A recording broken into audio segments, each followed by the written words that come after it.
ಜನಗಳ ಮುಂದೆ ಮಾತಾಡ್ತಕ್ಕಂಥದ್ದೇ ಬೇರೆ, ಹಿಂದೆ ಮಾಡ್ತಕ್ಕಂಥ ರೀತಿ ನೀತಿಗಳೇ ಬೇರೆ ಅಂತಕ್ಕಂಥದ್ದು ಆಗ್ಬಾರ್ದು. ಕುಮಾರಣ್ಣ ಅವ್ರು ಹೇಳೋರೆ ನಾನು ಎಲ್ಲರೂ ಸಹಿ ಹಾಕಿದ್ದೀನಿ ಅಂತ, ಅದನ್ನ ವಿಧಾನಸೌಧದಲ್ಲಿ ಚರ್ಚೆ ಮಾಡ್ತಾರೆ. ಅದನ್ನ ಕುಮಾರಣ್ಣ ಎಷ್ಟು ಮೀಟಿಂಗ್ ಮಾಡವ್ರೆ, ಎಷ್ಟು ಸಭೆಗಳು ನಡೆಸವ್ರೆ ಈ ಟೌನ್ಶಿಪ್ ಮಾಡೋ ವಿಚಾರದಲ್ಲಿ, ಅದನ್ನೆಲ್ಲ ಅಸೆಂಬ್ಲಿನಲ್ಲಿ ಪಾಪ ಅಶೋಕಣ್ಣ ಮನಿ ಅಸೆಂಬ್ಲಿಗೆ ತೋರಿಸ್ತೀನಿ ಅಂತ ಹೇಳವ್ರೆ. ಅವ್ರು ಏನ್ ತೋರಿಸ್ತಾರೆ ಅವಾಗ ಅದಕ್ಕೆಲ್ಲ ಉತ್ತರ ಕೊಡ್ತೀವಿ. ಕುಮಾರಸ್ವಾಮಿ ಅವರ ಈ ಪಾಪದ ಕೂಸು ಯಾವ ರೀತಿ ಪ್ರಾರಂಭ ಆಯ್ತು ಅಂತಕ್ಕಂಥದಕ್ಕೆ. ಆದ್ರೆ ಯಡಿಯೂರಪ್ಪನವರು ಕುಮಾರಸ್ವಾಮಿ ಅವರು ಹುಟ್ಟಿಸ್ತಂತ ಪಾಪದ ಕೂಸ್ತ ತಮ್ಮ ತಲೆ ಮೇಲೆ ಹೊತ್ಕೊಂಡ್ರು. ಯಾಕಂದ್ರೆ ಕುಮಾರಸ್ವಾಮಿ ಅವರು ಡಿಎಲ್ಎಫ್ಗೆ ಪಿಪಿಪಿ ಮಾಡಲಿ ಡಿಎಲ್ಎಫ್ನವ್ರಿಗೆ ಅದನ್ನ ಕೊಟ್ಬಿಟ್ಟು ಹೋದ್ರು. ಅಂದ್ರೆ ಕಿಕ್ ಬ್ಯಾಕ್ ಎಷ್ಟು ತಗೊಂಡಿದೀವಿ ಅಂತಕ್ಕಂಥದ್ದನ್ನ ಕುಮಾರಸ್ವಾಮಿ ಅವರು ಹೇಳ್ಬೇಕು. ನಮ್ಗೆ ಕೊಡ್ಬೇಕಾದ್ರೆ ಡಿಎಲ್ಎಫ್ಗೆ ಜಾಗತಿಕ ಟೆಂಡರ್ನ ಕರೆದಿ ಡಿಎಲ್ಎಫ್, ಯಾಕಂದ್ರೆ ಅವ್ರ ಮಾತಕ್ಕೆ ಮುಂಚೆ ಡಿ.ಕೆ. ಶಿವಕುಮಾರ್ ಅವರು ಎಷ್ಟು ಕಿಕ್ ಬ್ಯಾಕ್ ತಗೊಂಡವ್ರೆ, ಯಾರು ಕಳಿಸ್ತವ್ರೆ, ಅದನ್ನ ಕೇಂದ್ರದವ್ರು ಕಳಿಸ್ತವ್ರೆ ಅಂತಕ್ಕಂಥ ಮಾತನ್ನ ಹಲವಾರು ಬಾರಿ ಹೇಳಿದ್ರೆ. ಯಡಿಯೂರಪ್ಪ ಅವರು ಹೇಳವ್ರೆ, ವಿಜೇಂದ್ರ ಹೇಳವ್ರೆ, ಅಶೋಕ್ ಹೇಳವ್ರೆ, ಕುಮಾರಸ್ವಾಮಿ ಅವರು ಹೇಳವ್ರೆ. ಆದ್ರೆ ಡಿಎಲ್ಎಫ್ಗೆ ಕೊಡಬೇಕಾದ್ರೆ 400 ಕೋಟಿ ದುಡ್ಡನ್ನ ಸರ್ಕಾರಕ್ಕೆ ಕಟ್ಟಿಸ್ಕೊಂಡು 100 ಕೋಟಿ ಫಿಕ್ಸೆಡ್ ಡೆಪಾಸಿಟ್ ಮತ್ತೆ 300 ಕೋಟಿ ಆ ಕಾರ್ಯವೈಖರಿಯನ್ನು ನಡೆಸಲಿಕ್ಕೆ ಕಟ್ಟಿಸ್ಕೊಂಡು ಡಿಎಲ್ಎಫ್ನವ್ರಿಗೆ ಜಾಗತಿಕ ಟೆಂಡರ್ನಲ್ಲಿ ಅವಕಾಶ ಮಾಡಿಕೊಡಲ್ಲ ಕುಮಾರಸ್ವಾಮಿ ಅವರು. ದಯಮಾಡಿ ಆವಾಗ ಎಷ್ಟು ಕಿಕ್ ಬ್ಯಾಕ್ ಅನ್ನ ತೆಗೆದುಕೊಂಡು ಯಾರಿಗೆ ಕಳಿಸಿದ್ರು ಅಂತಕ್ಕಂಥದ್ದನ್ನ ದಯಮಾಡಿ ಅವರು ತಿಳಿಸಬೇಕು.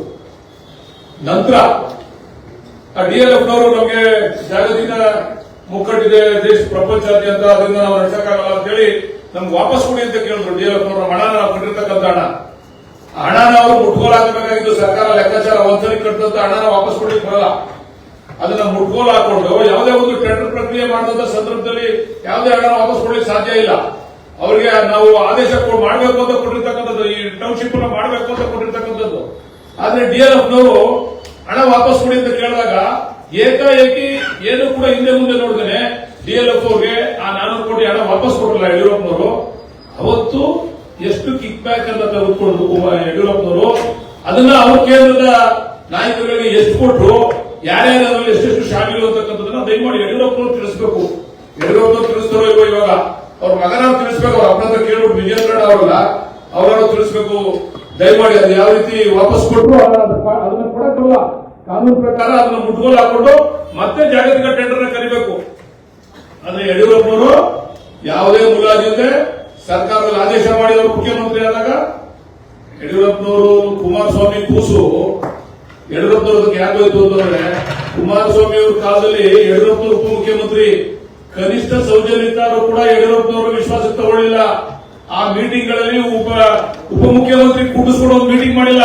ಇದು ಕೊಡ್ಬೇಕಾದ್ರೆ ಡಿಎಲ್ಎಫ್ ನಮ್ಗೆ ಸನ್ಮಾನ್ಯ ಕುಮಾರಸ್ವಾಮಿ ಅವರು ಕನಿಷ್ಠ ಸೌಜನ್ಯತಾರು ಉಪಮುಖ್ಯಮಂತ್ರಿ ನಾವು ಕೂಡಿಸ್ಕೊಂಡಿಲ್ಲ. ಅವರು ಅದಾದ ನಂತರ ಪಾಪ ನಾವೆಲ್ಲ ಜೊತೆಲಿದ್ದು ಅವಾಗ.